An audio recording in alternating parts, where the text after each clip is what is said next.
Hello, good morning dear students. How are you? I hope you are all fine. तो चलिए आज का class start करते हैं। तो पिछले क्लास में हम लोगों ने अध्याय 1 वर्ग एवं घन स्क्वायर एंड क्यूब स्टार्ट कर लिए थे। तो जिसमें हम लोगों ने वर्ग संख्याएं स्क्वायर नंबर के बारे में पढ़े और उनसे संबंधित कुछ क्वेश्चंस किए। तो आइए देखते हैं अब आगे। और हम लोग देखे थे कि पूर्ण वर्ग संख्या क्या है और कोई भी संख्या पूर्ण वर्ग संख्या है या नहीं। तो कोई भी संख्या पूर्ण वर्ग है या नहीं, इसकी पहचान हम लोग अभाज्य गुणनखंड विधि से करना देखे थे। तो आइए देखते हैं अब आगे। तो जिसमें हम लोगों ने यहाँ तक कर लिए थे, तो और आगे जो है इसमें का कोई भी संख्या, यानी कि यहाँ इन्हें जांचिए कि नीचे दी गई संख्या पूर्ण वर्ग संख्या है या नहीं। तो इसमें से हम लोग क्वेश्चन कर लिए थे 2-3। तो आगे आप लोग बना के देख लेंगे। आगे देखते हैं अब पूर्ण वर्ग संख्याओं के कुछ गुण।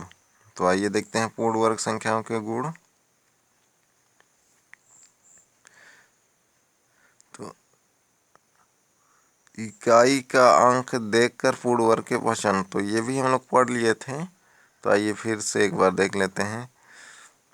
नीचे सारणी में दी गई वर्ग संख्या जैसे 4, 9, 16, 25, 81, 100, 169, 324, 256, 625, ये सब क्या है? पूर्ण संख्याएं हैं। तो इन्हें ध्यान से देखिए। कोई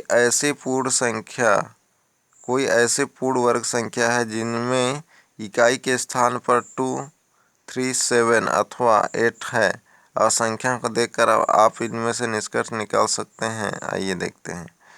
यानी कि कोई भी संख्या पूर्ण वर्ग है या नहीं, उसको इस सारणी में देखना है हम लोग। तो ये याद रखेंगे कि यदि किसी संख्या की इकाई में 2, 3, 7 और 8 है तो वह पूर्ण वर्ग नहीं होता है। जैसे संख्या 1 का इकाई पूर्ण वर्ग संख्या 1 होगा और 3 का 9 होगा। यानी कि वर्ग करने का अर्थ है उसी संख्या का कोई भी संख्या का 2 टाइम्स मल्टीप्लाई। तो 3 का मल्टीप्लाई 3 से करेंगे तो क्या आएगा? 9, अर्थात 3 का वर्ग क्या है? 9। उसी तरीके से 5 का वर्ग 25, आगे इधर देखते हैं। 2 का वर्ग 2, 4 का 16 और 5 का मल्टीप्लाई 5 से करेंगे, अर्थात 5 का वर्ग 25, 6 का 36। वर्ग का अर्थ होता है उसी संख्या को उसी संख्या से मल्टीप्लाई, यानी कि 2 टाइम्स मल्टीप्लाई। तो 6 है संख्या, इसका वर्ग क्या होगा? 36, अर्थात 6 को 6 से मल्टीप्लाई करेंगे तो क्या मिलेगा? 36 मिलेगा। और ऐसे ही 7 का मल्टीप्लाई 7 से तो 49, 8 का वर्ग 64, 9 का 81, 10 का 100, 11 का 121 और 12 का 144। तो इस तरीके से आगे आप लोग कर सकते हैं। तो ये समझ गए, यानी कि वर्ग करना अर्थात किसी संख्या का उसी से 2 टाइम्स मल्टीप्लाई करना, तो बन जाएगा ये। तो आगे देखते हैं अब। तो ये हम लोग पढ़ चुके थे। विषम संख्याओं का पूर्ण वर्ग सदैव विषम होता है और सम संख्याओं का सम होता है। तो ये याद रखेंगे। तो आगे देखते हैं अब। तो आगे देखते हैं हम लोग क्रियाकलाप 2। तो क्रियाकलाप 2 में देखते हैं। तो अपने मित्र से 2 क्रमागत संख्या बोलने को कहें। उन संख्याओं को मौखिक रूप से जोड़कर अपने कॉपी में लिख लें। मित्र को उन 2 क्रमागत संख्याओं के वर्ग संख्या पता करने को कहें और बड़ी वर्ग संख्या में से छोटी वर्ग संख्या को घटाने को कहें। बाद में अपनी कॉपी में लिखी संख्या को दिखा दे। दोनों संख्या बराबर है या नहीं है, कैसे हुआ, आइए देखते हैं। तो यहाँ क्या बोला है? 2 क्रमागत संख्या बोलने को कहा है।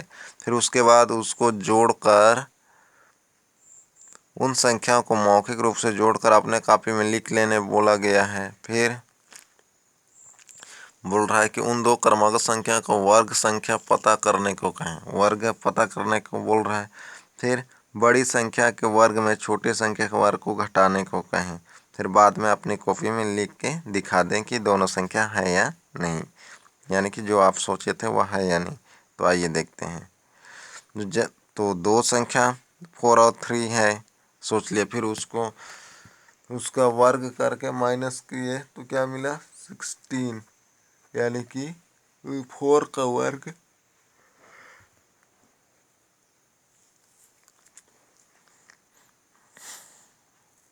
4 का वर्ग क्या है 16 और 3 का वर्ग 9। तो माइनस करेंगे तो 7 और दो प्राकृत संख्या 4 और 3 का प्लस किए तो क्या मिला तब भी 7 ही मिलेगा। फिर उसी तरीके से जैसे दो क्रमागत संख्या हम लोग सोच लिए 9 और 8, फिर उसको क्या करना है मौखिक रूप से जोड़ने बोला था, तो उसको जोड़ेंगे तो 17 आएगा। यानी कि दो प्राकृत संख्या सोचने बोला गया था, फिर उसको अभी बताना नहीं है, फिर उसको जोड़कर जो आंसर आएगा उसको बताने बोला गया है, उसको भी जोड़कर मौखिक रूप से रख लेना है। फिर उनका वर्ग करके माइनस करने को कहें तो वर्ग जैसे दो प्राकृत संख्या 9 और 8 सोच लिए, फिर उसको प्लस किए तो कितना आ गया 17। फिर जो सोचा गया था उसको कहेंगे, उसको बोला गया कि 9 जो बड़ी संख्या उसका वर्ग और छोटी संख्या 8 है उसका वर्ग करके आपस में माइनस कर देंगे तो 17। तो यानी कि दो संख्या आपने जो सोचा था और उसका योग किए तो उसका आंसर क्या मिलेगा 17। तो इस तरीके से कर सकते हैं। तो खैर ये उतना इम्पोर्टेंट नहीं है, तो यहाँ से आप लोग ध्यान रखेंगे। तो बड़ी संख्या का वर्ग शेष दो संख्याओं के वर्गों के योगफल के बराबर होता है, यानी कि बराबर है। इस प्रकार की संख्या को पाइथागोरीय त्रिक कहते हैं, यानी कि तीन संख्याओं की तिकड़ी।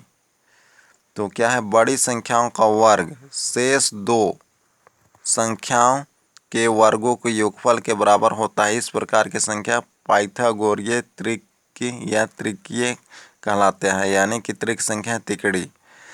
यानी कि यदि दो संख्याओं बड़ी संख्या का वर्ग शेष दो छोटी संख्या के वर्गों के योगफल के बराबर है, तो जो तीन दिए गए जो संख्या हैं वह पाइथागोरीय त्रिक होते हैं।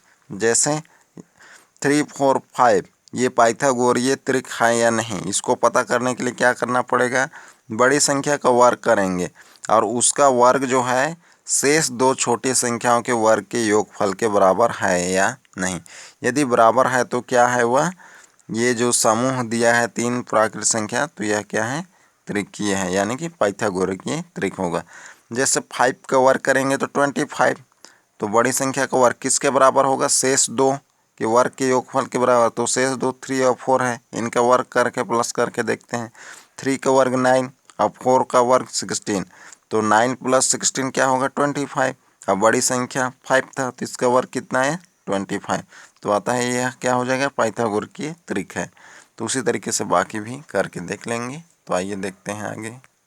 जैसे यहाँ से देखते हैं, जांच कीजिए कि 9, 40, 41 पाइथागोरीय त्रिक है या नहीं।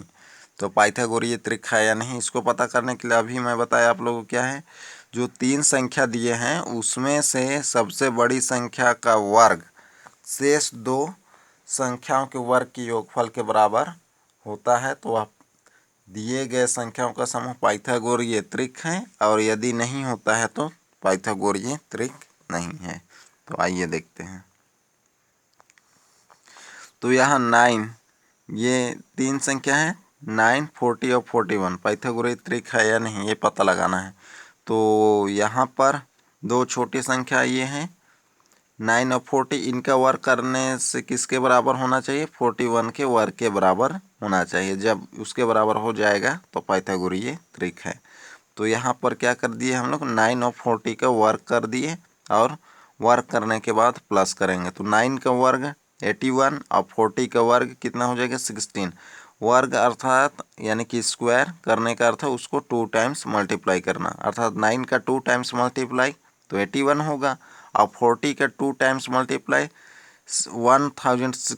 800 होगा और इन दोनों को प्लस किए तो 1681 मिला। यानी कि दो ये छोटी संख्या है 9 और 40 किससे 41 से, तो इनका वर्ग करके यानी कि स्क्वायर करके प्लस करने पर क्या मिला हम लोग को 1681। अब बड़ी संख्या 41 का वर्ग करेंगे तो 41 का वर्ग करने यानी कि 41 मल्टीप्लाई 41 करेंगे तो क्या मिलेगा 1681। वर्ग करने का अर्थ है उसी संख्या का 2 टाइम्स मल्टीप्लाई, तो 41 का 2 टाइम्स मल्टीप्लाई किए तो 1681 मिला। और यहाँ पर भी देख रहे होंगे कि 9 का वर्ग और 41 का वर्ग भी 1061 मिला, तो दोनों बराबर आ रहा है। यानी कि ये जो तीन संख्या दिया था इसमें बड़ी संख्या का वर्ग से दो छोटी संख्याओं के वर्ग के बराबर है, तो अतः ये तीन जो संख्या दिया गया था यह पाइथागोरीय त्रिक है। तो इस तरीके से पता लगाना है कि कोई भी संख्या पाइथागोरीय त्रिक है या नहीं, तो बन जाएगा। तो आइए देखते हैं अब आगे। तो जांच कीजिए कि नीचे दी गई त्रिक पाइथागोरीय त्रिक है या नहीं। तो आइए यहाँ से एक क्वेश्चन बताता हूँ आप लोगों को, तो और अच्छे से समझ जाएंगे।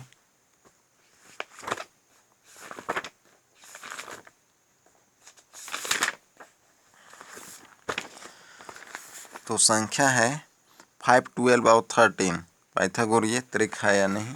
तो सेम जैसे उदाहरण नंबर 1 पढ़े वैसे ही बताना है। तो हल नंबर 1 5, 12 और 13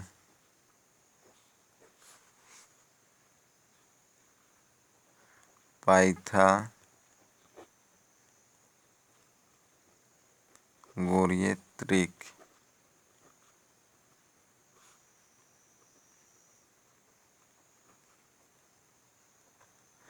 है अथवा नहीं। तो ये था क्वेश्चन। तो आइए देखते हैं। क्वेश्चन है हल। तो यहाँ छोटी संख्या का वर्ग ये 2 छोटा है तो इसका वर्ग करके देखेंगे, फिर उसके बाद में यानी कि वर्ग करके प्लस करेंगे, फिर इसका वर्ग करेंगे और फिर उसके बाद देखेंगे कि इन दोनों का वर्गों का योग इसके वर्ग के बराबर है या नहीं। यदि है तो पाइथागोरीय त्रिक है। तो यहाँ 5 का वर्ग यानी कि स्क्वायर प्लस 12 का स्क्वायर प्लस कर देते हैं, नीचे करता है यहाँ। तो 5 का वर्ग अर्थात 5 का 2 टाइम्स मल्टीप्लाई यानी कि 5 मल्टीप्लाई 5 करेंगे, वर्ग यानी कि स्क्वायर लगाने का अर्थ है कि उस संख्या का 2 टाइम्स मल्टीप्लाई। तो ये आप लोग रफ में करेंगे 5 मल्टीप्लाई 5 25, फिर उसी तरीके से 12 का करेंगे तो 144 आएगा। अब इसको प्लस कर देंगे तो क्या आ जाएगा 169। तो ये हो गया। तथा किसका करना है 13, तो 13 के स्क्वायर इज इक्वल टू 169। तो यहाँ देख पा रहे होंगे कि यहाँ जो तीन संख्या दिया था उसमें दो छोटे संख्याओं के वर्गों का योग बड़ी संख्या के वर्ग के बराबर है 169। तो अतः क्या है 5, 12 और 13 पाइथागोरीय त्रिक है। तो अतः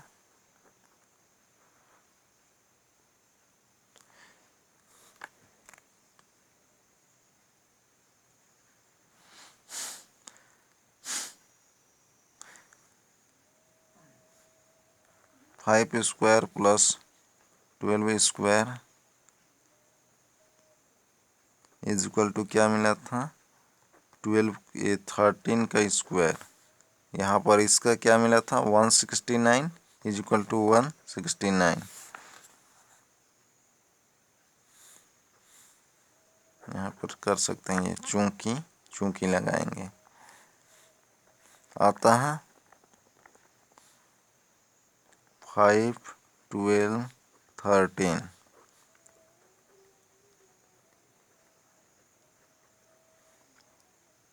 पाइथागोरीय त्रिक है। तो ये हो जाएगा आंसर। तो इस तरीके से बनाना है तो बन जाएगा। तो आइए देखते हैं अब आगे।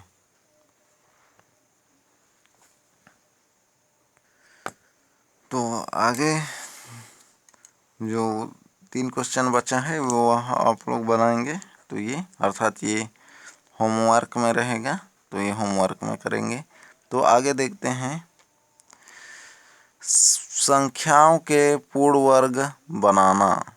तो संख्या का पूर्ण वर्ग बनाना, तो आइए देखते हैं।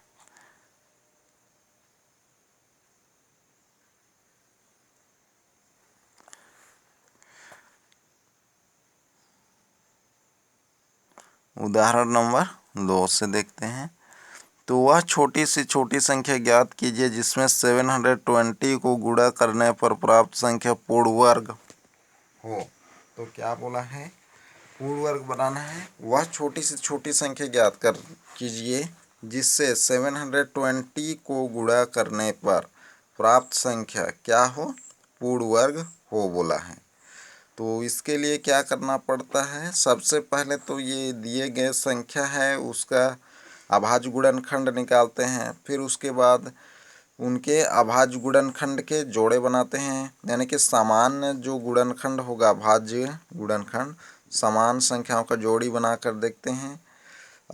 यदि सभी समान अभाज्य गुणनखंड के जोड़े बन जाते हैं तो क्या होता है, वह पूर्ण वर्ग होता है, और नहीं बनता है तो पूर्ण वर्ग नहीं होता है। तो ये भी हम लोग कर लिए हैं पीछे। और यहाँ पर कौन से गुणा करें बोला है, तो जिसका जोड़ी नहीं बनता है जितने टाइम्स के लिए, तो उतने ही टाइम्स के लिए जो जिस अभाज्य गुणनखंड का जोड़ा नहीं बना है उसका मल्टीप्लाई कर देते हैं। तो आइए देखते हैं यहाँ पर इसका कि किस संख्याओं का गुणा करना पड़ेगा इसमें। तो सबसे पहले तो अभाज्य गुणनखंड निकालेंगे। तो इस तरीके से निकालेंगे अभाज्य गुणनखंड। तो किससे करेंगे, सबसे पहले 2 से। तो 2 3 जा 6, 1 बचा, इसके साथ 12, 2 6 जा 12 और 0 का 0। फिर 2 से, 2 1 जा 2, फिर 1, 2 8 जा 16, 0। फिर 2 से, 2 9 जा 18, 0।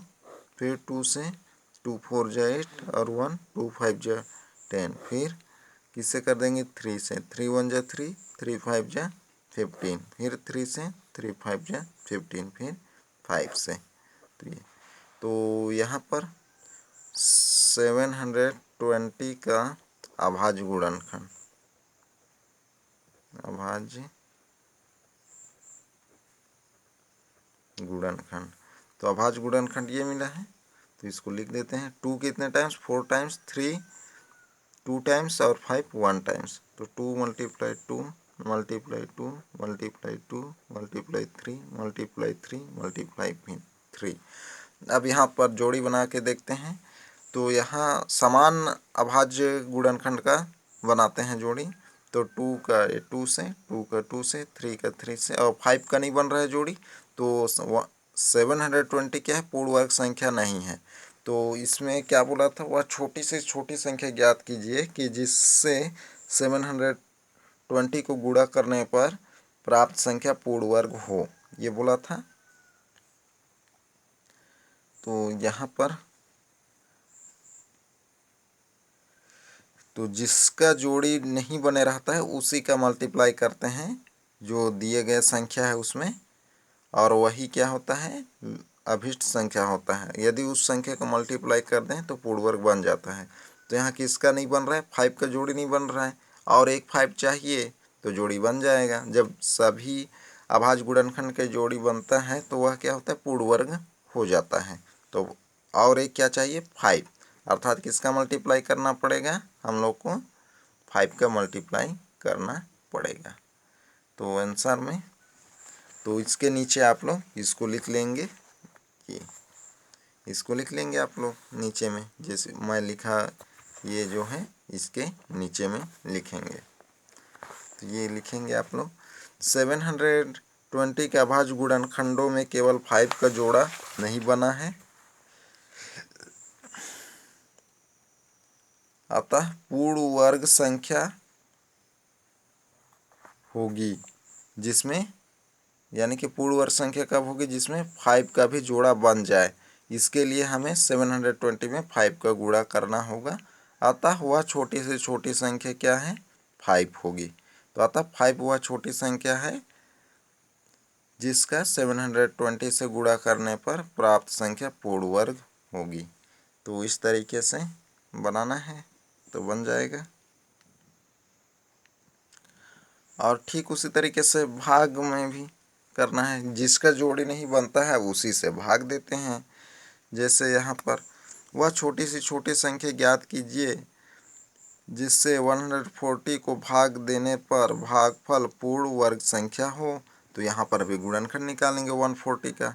तो ये 140 का गुणनखंड इस तरीके से आएगा, जैसे अभी मैं बताया गुणनखंड निकालना इसका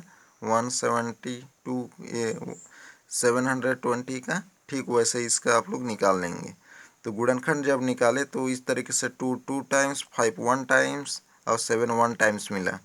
तो 140 का अभाज्य गुणनखंड में अभाज्य गुणनखंड 5 एवं 7 के जोड़े नहीं हैं। तो यहाँ देख पा रहे होंगे कि जोड़ी नहीं है। अगर और एक 5 रहता तो जोड़ी बन जाता, और उसी तरीके से एक 7 रहता तो जोड़ी बन जाता। तो यदि हम 140 में 7 × 5 = 35 का भाग दें तब भागफल पूर्ण वर्ग बन जाएगा। तो इस तरीके से बनाना है। तो आज का होमवर्क देख लेते हैं। तो आज का होमवर्क ये रहेगा आप लोगों का, पाइथागोरस त्रिक है या नहीं, जिसमें 1, 2 और 3 ये 3 क्वेश्चन रहेंगे। तो आगे देखेंगे हम लोग अगले क्लास में। तो आज यही तक, ओके बाय।